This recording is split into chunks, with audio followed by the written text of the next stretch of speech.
हमारी आज की कहानी का शीर्षक है परिश्रम का महत्व।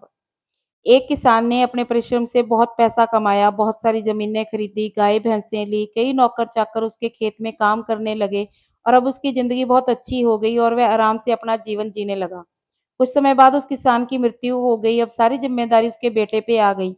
पर उसका बेटा बहुत आलसी था, वह बस यही सोचता कि पिताजी ने तो सब बना ही दिया है, नौकर खेतों में काम करते हैं, अनाज घर पहुँच जाता है, तो मुझे क्या ज़रूरत है काम करने की।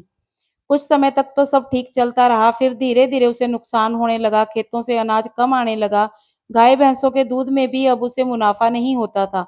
अब वो लड़का थोड़ा परेशान होने लगा कि ऐसा ही चलता रहा, तो कुछ समय बाद तो खाने-पीने की भी दिक्कत होने लगेगी। एक दिन उस लड़के के घर उसके पिताजी के एक दोस्त आए, उन्हें पहले से ही उस लड़के के बारे में सब पता था कि वह बहुत आलसी है, वो जानते थे कि इसे समझाने का कोई मतलब नहीं। इसलिए उन्होंने इस लड़के की भलाई के लिए उससे कहा कि बेटा, तुम्हारे घर की ये स्थिति देखकर मुझे बहुत दुख हो रहा है। जब तुम्हारे पिताजी थे तो सब बहुत अच्छा चलता था, पर अब ये सब देखकर मुझे ऐसा लग रहा है कि मैं वो उपाय तुम्हें भी बताऊं जो मैंने तुम्हारे पिताजी को बताया था, जिसकी वजह से तुम्हारे पिताजी इतने अमीर बन गए थे। लड़का बहुत खुश हुआ। उसने कहा, कृपया करके मुझे भी बताइए, बस कोई मेहनत वाला काम मत बताना। उस सज्जन ने कहा कि नहीं बेटा, इसमें कोई मेहनत का काम नहीं, तुम्हें तो बस सफेद हंस के दर्शन करने हैं। वो हंस मानसरोवर पे रहता है, सारे पक्षियों के जागने से पहले यहाँ आता है और शाम होने से पहले चला जाता है। बस ये पता नहीं कि वो कब आएगा, पर एक बार जो भी उसके दर्शन कर लेता है, जिंदगी भर उसे कोई कमी नहीं होती। बिना मेहनत के ही उसके पास सब आता रहता है। लड़का बहुत खुश हुआ और दूसरे ही दिन सुबह घर से बाहर निकला और उस हंस की तलाश में अपने खेतों की तरफ गया। वहां पर उसने देखा कि एक आदमी उसके खेतों से अनाज चुरा रहा था। खेत के मालिक को अचानक वहां देखकर वह बहुत शर्मिंदा हुआ और माफी मांगने लगा। खेत से वापस लौटते समय वह गौशाला में गया। वहां उसने देखा कि गाय भैंसों की रखवाली करने वाला ही दूध दूहकर अपने ही लोगों में बांट रहा है। ऐसा करने के लिए उसने रखवाले को डांट लगाई और वापस घर आ गया।